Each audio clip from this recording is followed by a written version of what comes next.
Hey, everybody, welcome to this particular episode on Geological. It's part of the mini series on business. And I've got Neil Matthews with me here today. I met Neil. This is great. I met Neil about 9 years ago. I had just moved to St. Louis, Missouri, and I was doing some work on my website. I know enough about websites to basically get it done, but I can be a danger to myself. And I happen to have somehow blown my website to smithereens, and I didn't know what to do. I just moved to St. Louis. I go on Google, I type in "help for blown up WordPress website." I'm not kidding you. I type that in. On the first page of Google is this character named WordPress Dude. And I'm looking at this and going, WordPress Dude? Oh, great. I probably got some high school student who really knows their way around a computer, but oh my God, do I trust this guy? I don't know. Anyway, I contact this guy. He gets back to me really quickly. He seems really professional. Later, I find out WordPress Jew is this 40-something-year-old guy who left the corporate world, started his own thing, and Neil Matthews has bailed me out of more technical problems I can't begin to tell you. But beyond that, and the main reason why I have him here with us on Geological today is because over the years, Neil and I have talked a lot about business because we're both business people. We both run a small business. We're both kind of solopreneurs, so to speak. And I thought it would be great to get a perspective of somebody not in the acupuncture community, but really someone who runs a small business just like I do, just like you do, and see if we can glean some knowledge from this guy. So, Neil Matthews, welcome to Geological. Thanks for having me on, Michael. I can't believe it's 9 years. Where's the time gone? I feel exactly the same way. So, Neil, what got you started on this path of self-employment? What took you out of the corporate world and turned you into WordPress Dude? It was a couple of things, really. I've always wanted to work for myself, but so sort of 10, 15 years ago, that was a big thing. You had to raise cash and you had to get premises and that kind of thing. So I was always put off from starting. And then when the internet came along, it made things a lot easier. And basically, I just don't like being managed. It's a personality flaw. Somebody tell me what to do, and it just gets my back up. And I think, no, I don't want to do that. It should be done this way.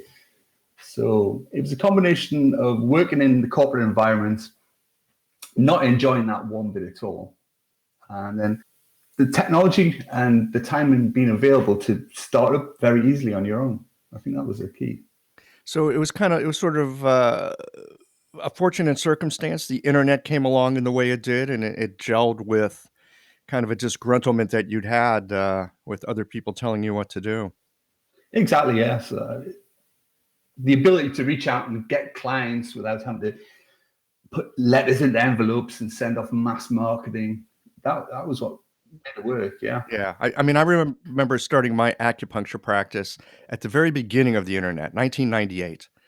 And a lot of people were like advertising in newspapers or magazine, I mean, there was a lot of that kind of thing going on. And I remember looking at that and going, I would never choose an acupuncturist from the back of a magazine, right? Or from a Mm. article like that. So from a very early time, I felt like I was fortunate as well because it's like, God, there's this internet thing. I think people are looking for people like me. If I can just figure out a way to make that happen. Yeah, so match yourself up to their searches. Yeah. Exactly. Yeah. Neil, did you have any people in your background, in your family that were self-employed or ran their own businesses, or are you kind of, new at striking out on this on your own? Yeah, I think I can't think of anybody in my direct family that ever worked other than standards being an employee. Because my brother-in-law, he runs his own bricks and mortar company, but nobody that I know or any of my friends or family work online like I Right. So do. you had to learn all this stuff from scratch. Yeah, well, bear in mind, going back to would have been the early 90s, I was working in local government just as the internet came along, and I was sent on this course down to London to learn all about this newfangled thing called the internet, and I was immediately caught. So, so imagine this was a huge local government department, and they had one PC that was connected to the internet via a modem for the entire borough of Gateshead where I was working. Well, sure. I mean, back in the early 90s, that actually would have been sort of cutting edge. Yeah, definitely. So all went down to London to learn all about this new thing. I was like, oh, not sure about this. Or the IT manager just didn't think it was going to catch on at all. But I had a feeling, yeah, once it gets more mainstream, and I thought it was going to be via our TV sets. So we're all going to connect to the internet via our TV sets, and that would be the thing. But Yeah, yeah. you know, I think it's so often the case, something new comes along, and from our current perspective, it's hard to understand what this thing actually is, right? I mean, you were Yeah. thinking, yeah, we're gonna get, quote, "internet" via TV. People that are supposedly in the know, managers of IT departments look at it and go, "Yeah, I don't think so." Man, were they wrong. Mm. So I was trying to talk to them about how we could deliver the services that we do to the people in the borough via the internet. And they said, well, nobody's got access to the internet. There's only a few people that have got access to it. Why would we bother? Exactly. Look at it now. Everyone does nearly everything via the mobile phones. So So, I mean, this is an interesting thing, and I think it's partly human nature, and I'm curious to know how this has helped with your evolution in building the business that you've built. A lot of times, we look at a situation and we just don't see any potential in it, or we even think it's, ridiculous. Why would anybody do that? And yet, it turns mm. out so often on the way to getting things right, we really get things wrong. I'm curious to know about your experience with recognizing when ooh, hey, maybe I'm wrong about this. Maybe I need to rethink this. How do you know when you're going down the wrong track and you need to readjust? So one thing I got wrong back in the late 2000s, about 2009, I was sure that email wasn't going to be a very big thing. I thought it would slowly phase out and people would move away to using RSS. So I just didn't bother capturing people's email addresses for some unknown reason. So Oh boy. how much marketing effort was lost not doing that? I was trying to force people to sign up for my RSS feed so they could get my blog post as soon as something was published. That was just a technology that wasn't really adopted. So I went left instead of going right on that one. So that was a technology I missed out. And a lot of social media, even though I work online, I'm a pretty late adopter on a lot of social media sites. So Facebook, I just didn't get. There's still social media sites I don't get to this day. Snapchat, for example, just doesn't compute with me, my old head. I know my kids use it all the time, but again, this is just Mhm. something I didn't get. Yeah. And I remember when Google Plus came out, I was going to be ahead of the curve on that one. And I was going to be sure this was going to be the new greatest thing. So I was a really early adopter of Google Plus. Nothing became of that. So Wrong again, huh? yeah. I don't think it's wrong to be wrong. We need to experiment and try things and find out what works for us and what doesn't. Absolutely. I think this is so important that if we don't have some sort of bandwidth, so to speak, to be able to say, "Hey, I think this is gonna work." You try it and you get a little ways down the road and you go, "Oh, gotta course correct that one." I think it's absolutely part of the process of running a business. If you're not wrong a certain amount of the time, you're not trying hard enough. Yeah. So if you're doing the same thing over and over again, you're not learning anything really, are you? What was I going to say? Yes, Twitter. That was another one. I spent a lot of time marketing to Twitter. I don't think I've ever got a lead for business from Twitter. So I spent years trying to get my following up. And again, that just doesn't work to sell services like mine. Yeah. And I've never gotten a single patient from Facebook. I mean, I gave up on that some years ago. I tried it for a while. You've got this thing where you can target the ads to certain people. Mm. I got bupkis. I got nothing. I'm curious to know for your business today. I mean, again, you're I suspect you're not working with kids. I don't even know if you're working with young adults. For the kind of people that you work with, and actually tell us the kind of people you work with, and then tell us what platform you found to be helpful in connecting with them and, Hmm. in doing business. Yeah, sure. The people I tend to work with are small business owners. So they have a website, much like yourself. They've built it themselves and they've got so far with it, and they need that last little 20% from the 80-20 rule, the last 20% to help them get their site to where they want it to be. So it might be they need some additional coding or they need help with a technical problem. So they tend to be small business owners, ages, I would say 30 plus. I don't think I've ever worked with any really young people. So, Mhm. yeah. They probably know more than you do. Yeah, exactly. The young ones. So what have you found to be helpful in terms of reaching these kinds of people and reaching the kinds maybe I should say it this way. What have you found helpful in reaching the kinds of people that you wanna work with? Okay, there's a couple of premium, well, not premium. What am I trying to say? The main routes I've found people are with a lot of content marketing.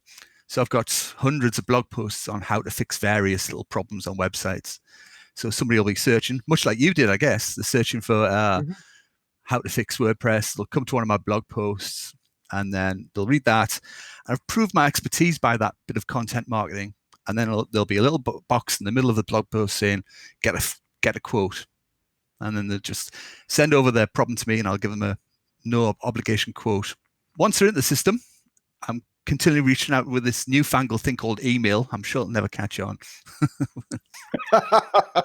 I've got a tool called Woodpecker, and what that does is every 90 days it just sends a little email out. Do you need any help? Do you need any help? Simple as that. And then people reply to that. Yeah, can you help us with this? That kind of thing. The other big thing, of course, is pretty old school, and that's referrals from other people.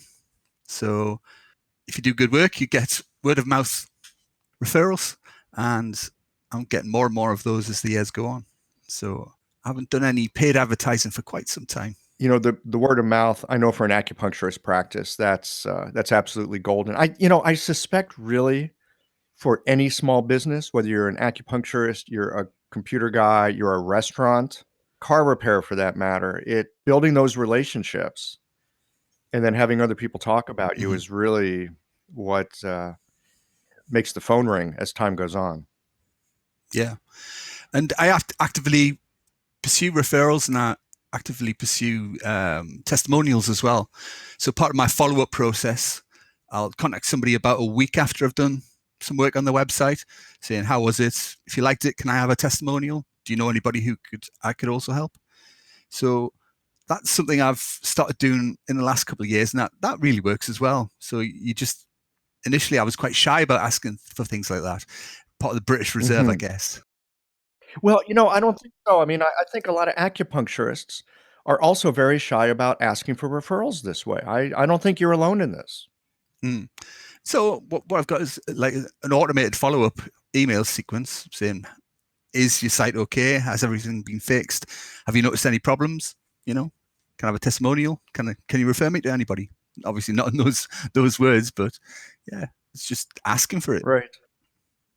How do you do your email follow-ups? It sounds like you've got it automated. What are you doing with that? How does that work? So once I've done the work, I add them into a special group in MailChimp. I've got an automation in there. So I tag them saying project completed, and then plus 7 days sends out this email. And then it bumps them into that Woodpecker follow-up sequence as well at the same time. So a little bit of automation there. And again, that just keeps going and going every 90 days. Do you need any help? Do you need any help? Sort of thing. And also I do periodic reach outs. So I don't think there's probably a similar thing in acupuncture, but for example, Google are changing the way they look at sites security wise. So if your site isn't encrypted over HTTPS, you're going to appear and you're going to get an insecure sites warning. So that's something new. So when new things like that come out, I'll fire off an email to my client list saying, this is about to happen. This is how you fix it. And if you want me to do it, it'll cost X dollars or X pounds. Wow. And that would be so important. I mean, anyone in business, if somebody goes to their site and it says insecure site, I mean, the first thing they're thinking is, "Oh my god, it's a hacker site. I'm out of here." Yeah. So So you've gotta have that fixed. a lot of online business is to do with trust and breaking down Mm. those walls to make somebody trust you. So if the first thing they see when they come to your site is an insecure warning, they're not going to like it. I've written quite a lot about this in the past. So the things I do to establish trust are I've got a lot of social proof on my site, so lots and lots of testimonials that I've collected, so they can see that I've worked with a lot of people. I'm not fly by night. I've been doing this since 2008. That's stamped on my website. I offer no fix, no fee guarantees. Again, it's just creating this sense of trust in a person before for them to hand over their details and request a quote, Yeah. I've got a quick question back to your automation in reaching out to people. I mean, that makes a lot of sense, right? I think a lot of acupuncturists, I mean, some in particular are very good at following up with patients and checking in and that kind of thing. Mm-hmm. I suspect a lot of us feel pretty shy about that. I know I am. And honestly, as we're having this conversation, I'm thinking, man, if I could automate that piece so it's not me making a phone call, not to mention I don't want to take the time to do it. Yeah. That might be really helpful to let people know you're thinking about them, that you care. Here's my question, because there's so much spam and there's so much noise. It's like, oh God, this in my email box again. How do you go about getting permission from the people that you serve to be able to continue to reach out to them in this way? Good point. Especially with GDPR just coming into effect. I'll talk about that in a minute. The people I reach out to are all only people I've actually worked with. And I ask them at the end of the project, is it okay if I reach out to you every X months? And then there is a manual process of me tagging them, saying they're happy to have me follow up with them every 90 days. So these aren't people that have just signed up for an email list. These are actual clients I've worked with. We've worked through a project. At the end, I've checked in, everything's done. Can I follow up with you every 90 days? And they say yes or no. If they say no, fair enough, take them off the list. And also have big unsubscribe buttons on every email I send out. So if there's too much noise from me, they'll just click unsubscribe and that's it. They'll not get any more. That's great. Yeah. And I think it probably conveys a sense of trust and appreciation from our client or patient side. It's like, hey, I want to make sure that you're doing all right. Is it okay if I reach out from time to time? Yeah. And then you'll find that most are quite happy for you to do that. If you've done a really good job for them, they're more than happy to hear from him. And then also added to that, if you can add value to those connections. So if you've got a blog post that's useful to read, or a podcast, or whatever bit of content that you've got. So don't always be asking for the sale. So add value to them, educate them. Yeah, I think that is a brilliant thing and really helpful, because I mean, how often do we get, I mean, very often, too often, we get someone going, oh yeah, I helped you before. Can I help you again? Here I am if you need me. That adds no value. But if you show up and you go, hey, well, like you were just saying a few minutes ago about if your site is not secure with HTTPS, it could show up as a compromised site. Mm-hmm. To show up with an email and go, hey, there's this important thing, you need to know about it. And to, in that email, actually tell people what they can do for themselves if they want to. Here's some information. You're showing your generosity. You're showing your expertise. You're showing that you care about them. Here's how you fix it. Oh, by the way, if you want me to fix it, happy to do it. Yeah. You should never be scared to teach people not to use your services, because if they're going to do it themselves, they will inevitably do it themselves. So, and that rules them out as potential clients anyway. And I love the way you say it. Never be scared to teach people to use your services. I do this all the time with my website as well. I mean, we've talked for years about the use of content marketing and being of service to people and helping to educate them. And, ideally that they don't need us, but if they need us, we want to be top of mind, right? Top of mind. Yeah, exactly. That's when I write my blog posts, I always put something in it that they can try for themselves. Here's some foods you can think about. Here are some lifestyle changes that you can make. Here's something you can do yourself. If I can keep you out of the doctor's office, including mine, then I've done my job. Here's something you can do. And I generously give that away. If they take it and use it and it's helped them, great. But again, if it doesn't quite solve their problem, they already know that I'm a source that knows something and is generous. Mm-hmm. I think what's the saying? You need to teach people to know. First of all, know about you, like you, and trust you. So yeah, so that content marketing does all those things. And I would add, do this fairly regularly. So there's nothing worse than an email popping out of the blue every 12 months or so. So it says, hey, remember me? No. Who are you? Nope. And you just spam you. What kind of time frame would you recommend in terms of dripping something out to people to be useful to them and to remind them that you're there? I would say some useful content once every 2 weeks. It doesn't have to be every day. I don't think anybody could Mm. keep on top of that level of content marketing and run their day job as well. So I'm a bit guilty. I've been swamped with client work this year, so I haven't sent out that many blog posts. But I would recommend, what I like to do is every 2 weeks a blog post or a video, and then I've got this 90-day rolling program where I offer my services. Something else to bear in mind: don't send it to your whole list when you're offering services. What happens if 10,000 people take you up on your offer? So what I like to do is drip it to about 25 people a day. I think it's 25. So that just keeps a nice constant stream of leads coming into the business. Having too much work can be really detrimental to you as well, because you're not getting things done on time. You're completely stressed. You can't give the quality of service that you normally do. So be wary of that as well. You know, you bring up a really great point here. I know that early on when we're getting started and we're looking for business and we're wondering if we can even keep this thing afloat, there's the problems of not enough and there's the problems of failure. Mm. But as things start to tick along and we get busier and more people talk about us and our website becomes a magnet for referrals because we've got more blog posts on it and it's helpful to people and Google likes us, we start dealing not with the issues of beginning, but we start dealing with the issues of success. It's a whole different set of problems Yeah, yeah. than the problems of beginning, right? People don't talk about this in the business training, do they? It's just get all this work and it's gonna be amazing. But then once you've got this diary full of work and people are coming back to you and like you can't fit them in and they're getting angry with you, and there are problems associated with success. A recent one, I booked a project in with a client. It was all going well, but then it overran and it clashed with another project that had to get done. And in the end, she just wasn't happy with the work. So I had to give her a refund. You have to create space between your projects. That's something to be very aware of. I'm going to switch this just a little bit to some other aspects of being self-employed Mm-hmm. that I think, folks deal with. Finances, money.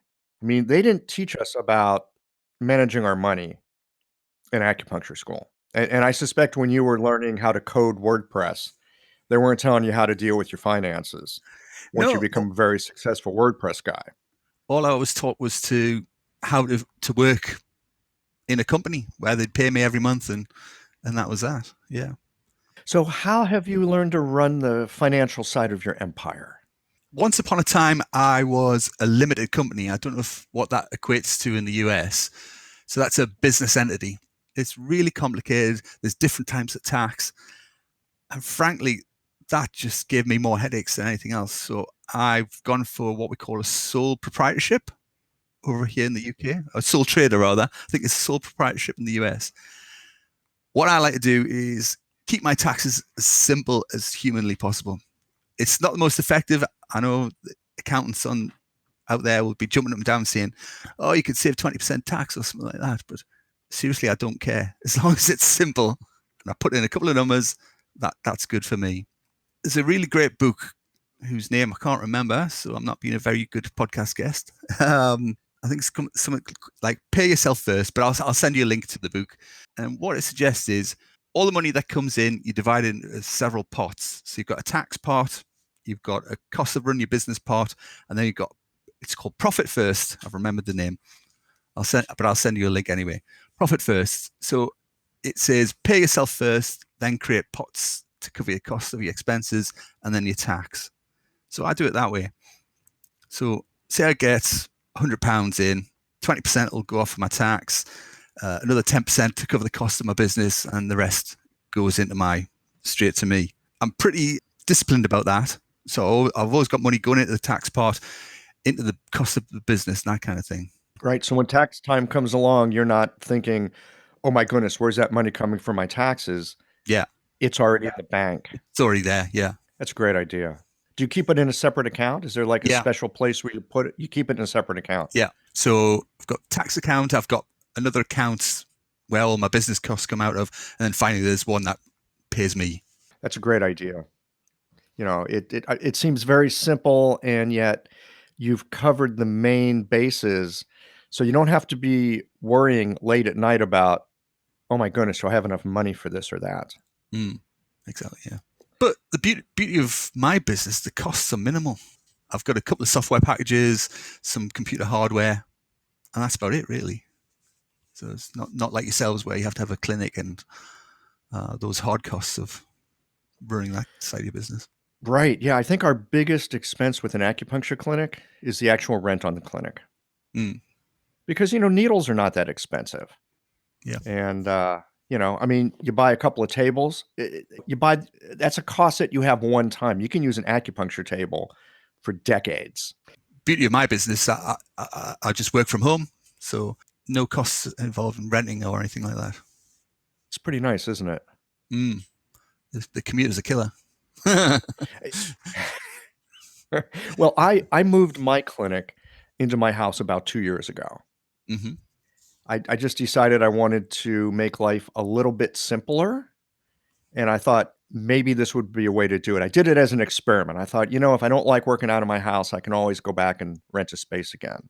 So are patients happy to come to your house? Or would they Yeah, expect? patients just come.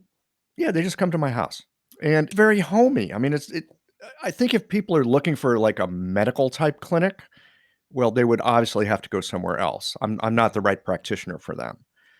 But for people that are looking for something that is maybe a little more comfortable, or maybe they're not even interested in mainstream medicine, Mm-hmm. then my cozy quarters here is quite nice, and it's very it's separate from my living space, separate entrance, separate bathrooms. I mean everything. It's just Yeah. if I was in a financial district, it would be more like I live above, and there's the business down Yeah. below. That's something that I found quite important. I've got a dedicated workspace. It's not particularly big, but it's big enough. But I can close the door on that at the end of the day. That's work done. There's a definite separation between my work life and my private life there. I think that's something we struggle with. Oh yeah, definitely. So letting business run over into the main part of your life, definitely, yeah. So tell us how you learned to separate those, and what are the practices that you have around doing that? Okay. I'm very disciplined. I don't work at the weekends. That's not up for debate. Monday to Friday, Saturday and Sunday are time for me and the family to do whatever we want. I'm going to say I'm fairly disciplined at night time, but it really depends on my project load. But I try to finish about 6 p.m. every night. And also working from home, I get to pick my kids up from school, which is always great. So built-in little times, just pick them up, walk them home, because the school's not too far from where I live. And that's great. It gets me out of the house. It's about a mile walk there and back. And I get some exercise and get away from the computers. That's really, really important. So you just spend all day aimlessly staring at a square box in the corner of your room and your eyes are. Yeah. Well, some acupuncture is helpful for that. I have to tell you, because we've worked together on various projects over the years, as a customer, I have to tell you that I love it when I hear you say something like, nope, I'm not available at this time because I'm picking my girls up from school. I mean, I've heard you say this on a number of occasions. And for me, this is one of the reasons I love working with you. It's like, wow, this guy knows his stuff and he knows his boundaries and priorities. People will test those boundaries, though. I don't know. There's a certain type of person, once you say no, they like to dig and dig and dig and try to get past that no for some reason. I've got no idea why, but you have to stand up and be firm and say no. Yeah. Do you find that most people respect that kind of boundary when you put it down? Yeah. Especially most of the people I work with are my age, and I find they probably have got kids already. Anyway, a lot of the people, and they understand the challenges, and I think they get how great it is to spend a lot of time with your kids. I remember at the back end of my corporate days, I had to work away a lot, so I was working Monday to Friday down in the south of the country. 3 hours away from my kids. So I'd see them for a couple of fleeting hours over the weekend. And that was terrible. Again, that was probably another thing that drove me to self-employment. Yeah. Well, Yeah. sometimes we need these things that really make us uncomfortable before we're willing to go and make a change. Yeah. And I remember just like hating everything about being away from home all the time. And that's when I started really planning WP Dude. So I thought, there's an opportunity there. Work from home, do IT work. And you've rebranded yourself over time. Yeah. I was WP Dude, then I went to Neil Matthews, then I went back to WP Dude. That's another lesson learned. Yeah, So you're WP Dude again. I am, yes. Oh, great. Wonderful. Because I always loved thinking of you as WordPress Dude.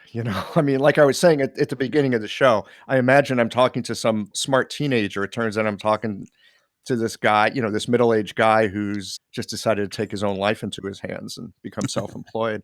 It's so cool. Well, What turned you around on that? What took you back to being WP Dude? it was just a realization that everything was revolving around me. So if I wanted to branch out and bring other team members on board, that branding as Neil didn't really work.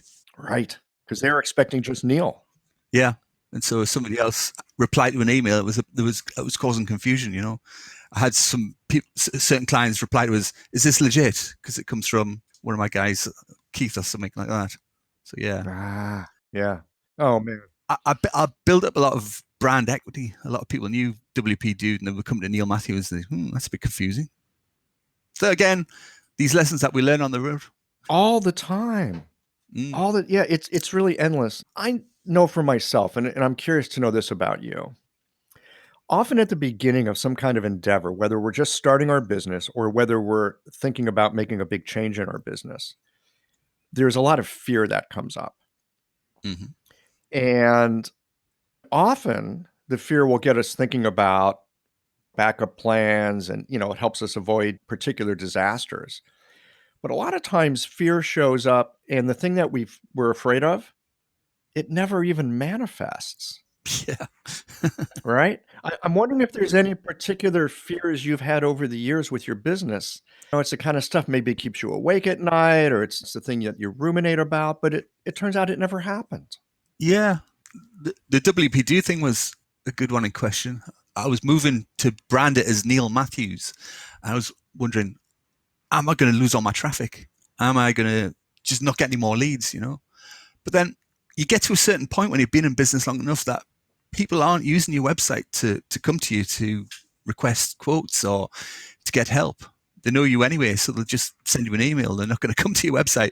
They probably won't. Most of the people won't have even seen that rebranded to Neil Matthews. But also, don't be afraid to make changes and have experiments. They can be rolled back. It's not permanent. So if it works, go ahead with it. If it doesn't, roll back and just continue as you were previously. Right. So we have to constantly be testing our ideas, don't we? Yeah, definitely. Neil, when you first started up your business, Mm-hmm. it can be really isolating to be self-employed. How did you get support and how did you kind of stay connected with people or other resources that help you to manage those early days of getting all this stuff figured out?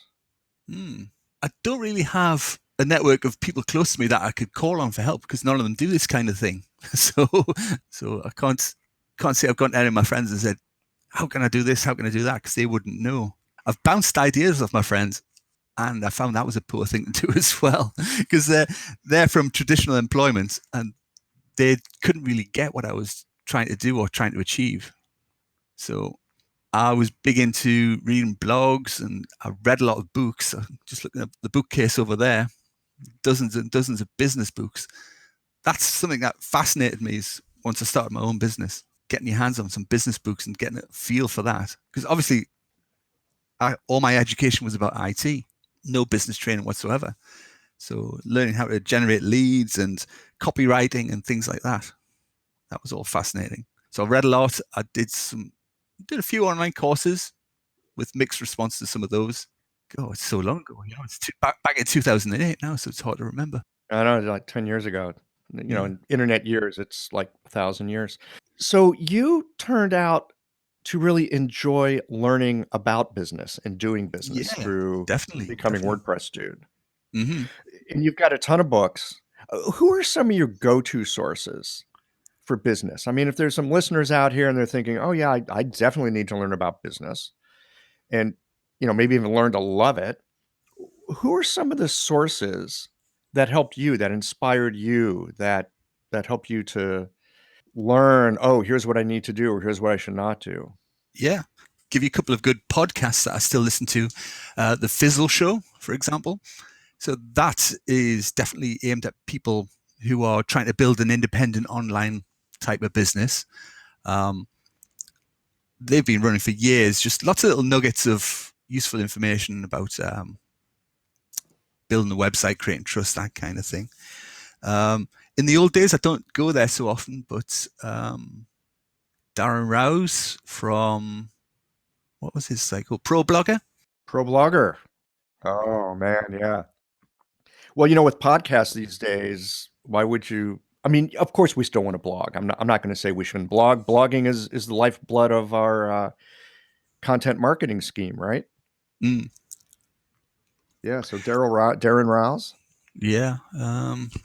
Oh, I'm useless with names, Michael. If you just look over at your bookshelf right now, any books stand out to you that you go, "Oh yeah, that was helpful." My eyes are getting worse as I get older. Let me just get closer to my bookshelf. It was The Referral Engine by John Jansk, I think it's pronounced. Uh-huh. That's again, that's all part of being forward and asking people for referrals, not just sitting back and waiting for them. And again, keeping in contact with them. Great service business book, whose name I can't remember. Diving into my Kindle to get the deals.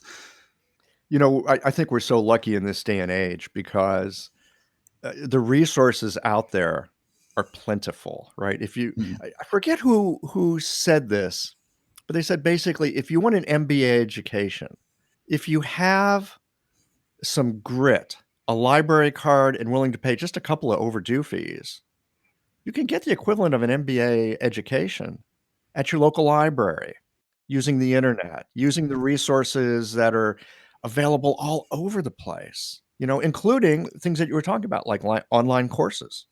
Have you been stung with any online courses? Stung with them? Yeah, the promised a lot and have failed to deliver. There is that aspect, right? I mean, sometimes people are making massive promises. You're going to be making $12,000 a month, Mm, if you use my blah blah system. I would say, honestly, gosh, it's been a while since I've done an online course. Actually, it's not true. I did one recently. I'll get to that in just a moment. I would say with a number of online courses that I've done, part of it is that I didn't finish it. I get started with it, and for some reason, I lost interest. And whether that was that it was a poorly designed course and I should have lost interest, or that the fault was on my end of the counter, I can't tell you. But I can tell you this: I recently did a thing with Seth Godin, who this guy to me is I don't want to say marketing genius, because while he is a marketing genius, his genius lies in helping people find their own genius and get that out into the world. yeah. And he runs a thing now called the Marketing Seminar. And it's an online course. It runs, I want to say, 2 or 3 months. Every couple of days he comes on with a like 6 to 10-minute video about something that has to do with marketing or promotion or just your own mental state of mind when it comes to all this stuff. And then you do your work and then you share it in a discussion forum. Now, this discussion forum is the opposite of Facebook. So you put your work up there and people will show up with really thoughtful comments, really helpful challenges. There's some brilliant people that come to this thing working on their stuff, and the community that's there was phenomenal. And I did that thing all the way through, And at some point, I'm going to want to go do it again because I feel like I just scratched the surface. So that was one that I felt like I got tremendous value for. Mm-hmm. Yeah. But yeah, you're right. There's some others where it's like, nah, it it didn't do much. What about you? Are there any that you found particularly helpful? Yeah, I did one fairly recently called Productize, and that was aimed at service business owners like both of us, in effect. And what it's saying is create a service product that you can deliver and sell as if it was a product. So, prime example of that is my maintenance package. So it's the same for every customer, and it's repeatable, and it's just that course was to teach you how to build a product. Would it be? Is there any analogy with acupuncture? You know, So would people come back for a I'm very specific type of service that could be productized? And I'll tell you something that I built, and it's been very helpful. I mean, there's other things I built that have been not helpful. I mean, listeners to the podcast know I created this really cool SEO for acupuncturists, how to do your own SEO, which is basically learning content marketing, and it utterly augured into the ground. I mean, hmm, the sound of yeah. crickets was deafening. But what I did do, I found that over a period of time, I was constantly talking to people about changes they can do in their diet that will shift their metabolism so they could get out of diabetes, or they could reduce their metabolic syndrome, or they would just have more energy. And a lot of it centered around getting the damn sugar out of their diet and getting the fast carbohydrates out of their diet. And what I did is I took the conversations that I've been having with people over the course of a number of years and I turned them into an email. It's a 45-day program. I call it the Journey Beyond Sugar. And they get an email a day of all this stuff that I've been saying to people for years, but I just drip it out bit by bit, digestible bit by digestible bit over the course of 45 days. So I no longer have to go blah, blah, blah, blah, blah, blah, blah in my clinic to people. I go, I got Mhm. this thing. I think it'll be helpful for you. There's a special price for patients. Here it is. And so I sell that as an online sort of service product. So Yeah. I think there's ways of doing it.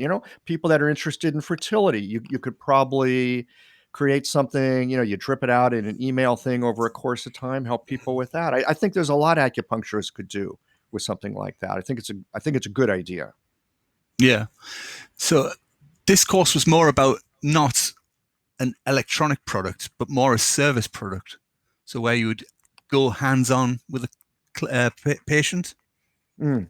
with a particular way. I'm not sure if there's any analogy between what I do and what you would do with a patient. So, and I'm finding that there's lots of little packages, and people come back to me for the same thing over and over again. Mm. So there'll be things like a site is hacked, a site is crashed. You know about Oh. that. uh, site's running slowly.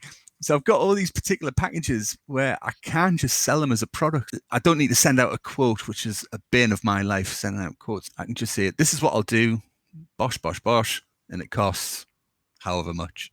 Well, I think some acupuncturists have that. I know that there's things like facial rejuvenation, where people they want to look younger and they want to look healthier, and there's certain protocols you do over a course of 10 times, and I think those are some packages that can be sold. Sometimes people sell smoking cessation or weight loss or Mm-hmm. various things like that. I mean, there are I would say there are ways of packagizing a service.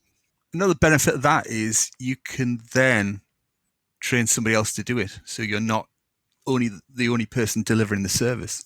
Mm. So if we talk about that for a little, if you want, I've had a lot of hit and miss trying to build an agency.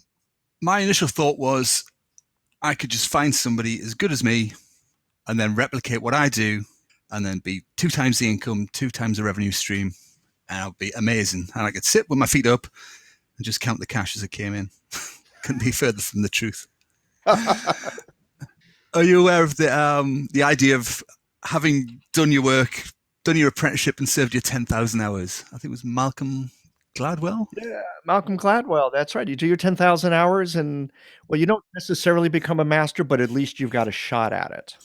Yeah. So I've done my 10,000 hours and then some, and I just assumed that everybody else had. you employ people, the results are not what you're expecting and not what your clients, or in your case, your patients, are accustomed to. So you have to be very careful when you start building an agency. If you have a productized part of your business, in particular maintenance, the maintenance plans I do, you can create a very detailed description of that particular service product and then hand that off rather than handing off your specialization. And then you can still be doing your thing, as I call it.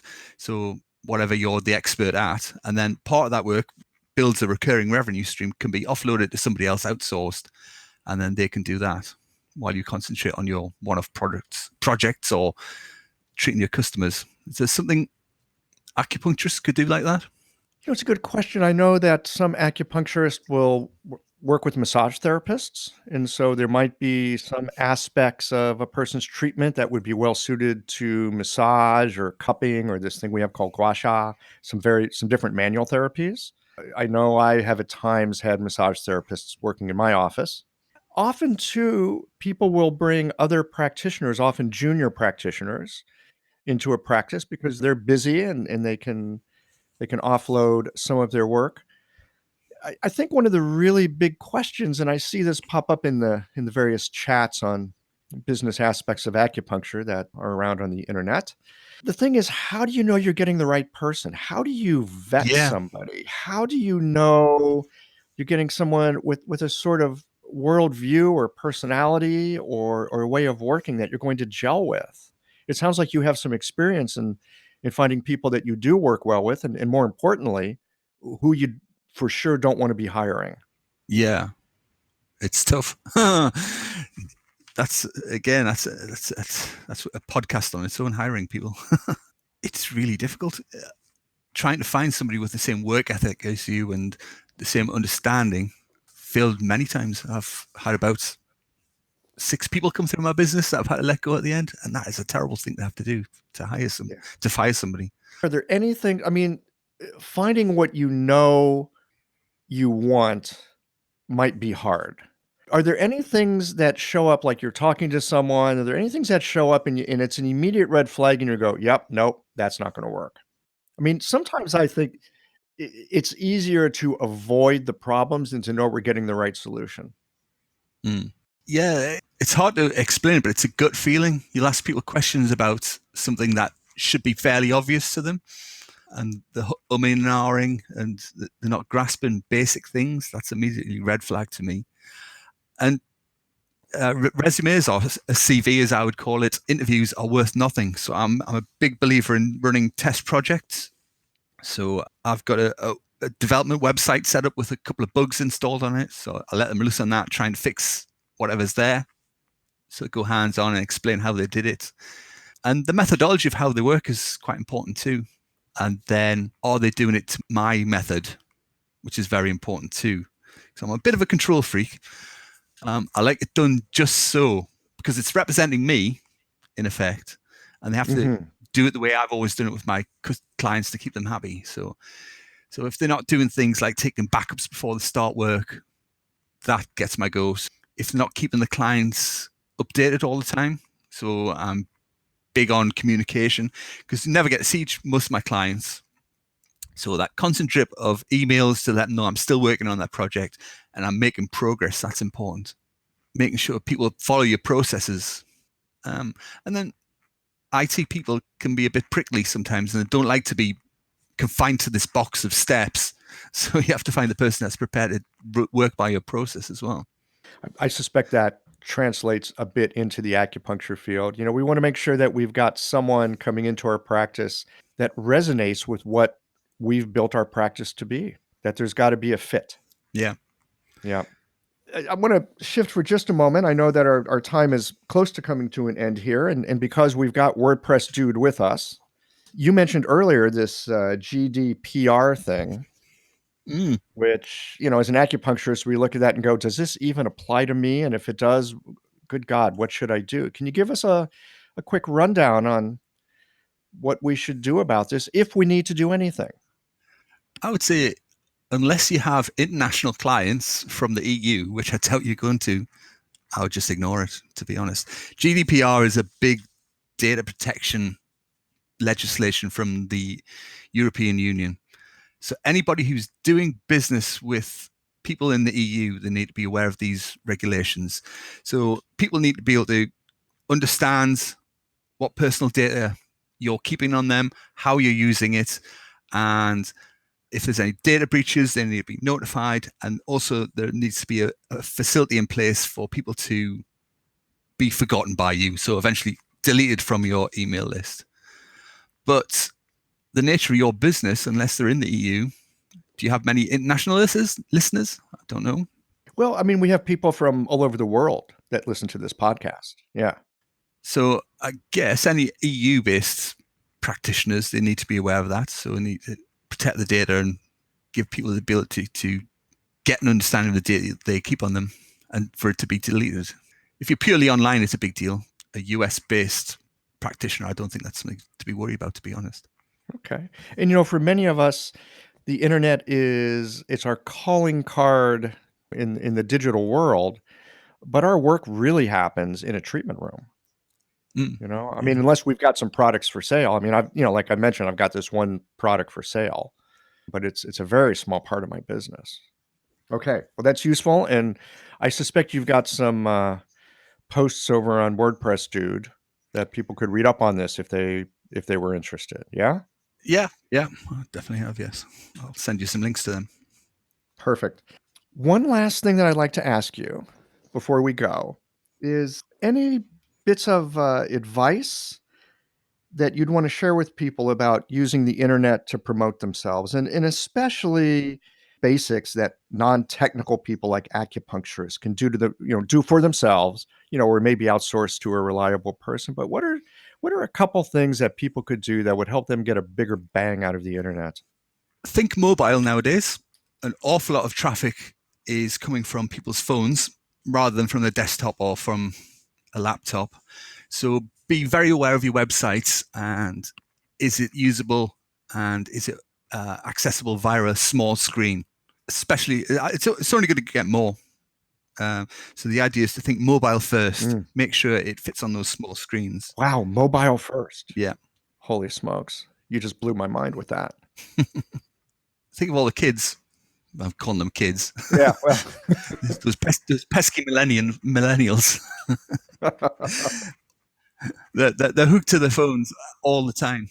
So are they going to jump off the seat, go and boot up their laptop and go searching for an acupuncturist on a big screen? No, they're not. They're just going to jump on the phone, type in acupuncturist from New York and try and find a service provider that way. Mobile first. It's only going to get more. I've been thinking about apps a lot as well. Are apps going to replace websites? So a little bit of a marketing app that could sit on somebody's phone and be front and foremost all the time. And you keep, instead of using email, you'd get in contact with them via push notifications. I don't know if it's too early for this yet, but it's in the back of my mind. That might be a way forward as well, rather than a website. Why would people want to download your app? What would be the enticement? I mean, why bother? I mean, again, we're looking at value. What would be the value for somebody to download your app? Yeah, that's exactly one of the things I've been thinking about. What's in it for me to get that little bit of code taking up space on my already overcrowded mobile phone? Exactly. There has to be something in it for them. You could do something like loyalty programs. So they bring your phone into the acupuncture studio and you type in, yes, they're being visited. If they come 5 times, they get the 6th visit for free or something like that. And that would just be built into the app. Yeah. Discounts, offers.